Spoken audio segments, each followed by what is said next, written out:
So one of the most important things about the cryosphere and the ice, sea ice, and land ice are what we call feedbacks. We've spoken about feedbacks before, the climate feedbacks.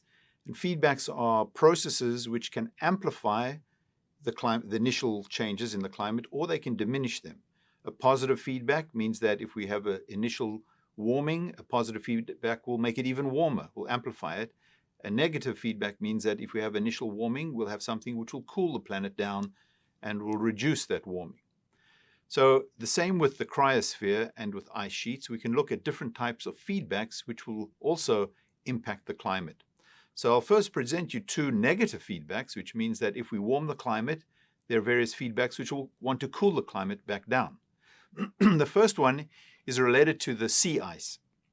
If we look at the plots on the top, we can see, say, for a warm climate, for example, what we have today, we'll have maybe ice which is covering Greenland, but next to Greenland, over the Atlantic Ocean, we have ocean, liquid water. We don't have any sea ice in the middle of the Atlantic, and therefore in the winter months, the temperature over the land can be very cold, can be way below zero, but over the ocean, it'll be slightly above zero because the water hasn't frozen.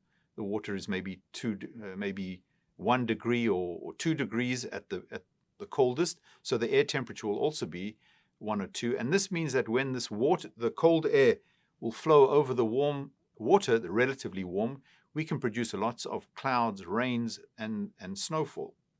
But if we cover the ocean now in the cold climate with a layer of ice, sea ice, then we block out this water, the humidity from coming from the ocean. The temperatures can also go much, much lower above the sea ice, and therefore we actually prevent additional snow from falling.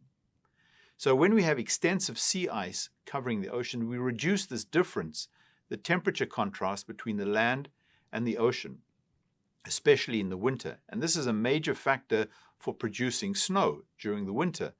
A lot of the moisture for snowstorms comes from the oceans, but if we cap them with the ice sheet, we can't produce that snow. So this acts as a negative feedback. If we have more sea ice covering the ocean, we have less evaporation from the sea, we'll have less snow, less sea ice, and so this actually works in the opposite direction of reducing the amount of sea ice and building up of ice sheets. So if we cover the oceans with ice sheets, we actually have a negative effect. We don't actually encourage the cooling of the planet. Another negative feedback is what happens when we have the meltwaters, say from the melting of Greenland flowing into the ocean. We saw previously you have these waterfalls and the water goes into the ocean. This is bringing sweet water into the ocean, mixes with the salty water, say from the Gulf Stream, which is going up and bringing heat and energy and also salinity up towards Iceland. And by mixing this fresh water with the very salty water, we can actually impact the ocean currents.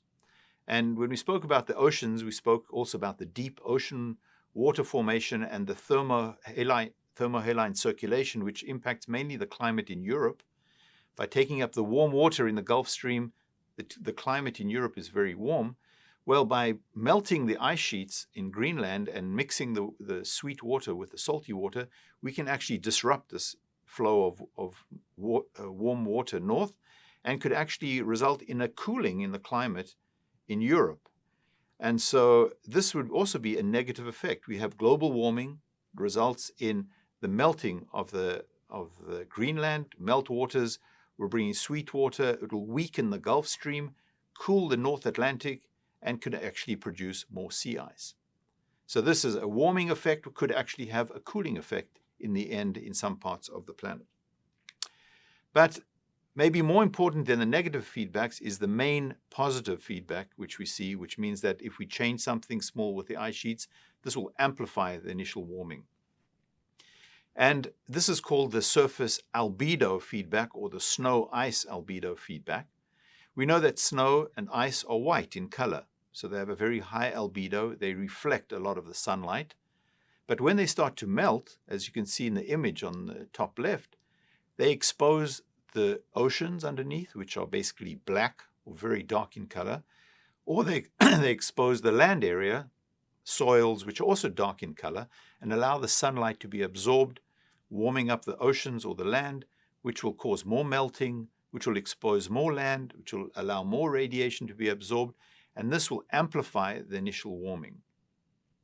And so, as you can also see in the animation on the right, that the sunlight is normally reflected off the ice back into space so that we have a minimum absorption of sunlight in the regions where we have sea ice and ice sheets like in Antarctica. You can see here at the beginning. As we start to melt the ice, whether it's the sea ice or the land ice, we expose much darker surfaces underneath. This allows for more absorption of the sunlight, warming up even more of the oceans and the land, additional melting, and this can amplify the process and result in more and more warming and, as I mentioned, a positive feedback. Another positive feedback is actually the color of the ice. We're seeing now that the ice is becoming dirtier.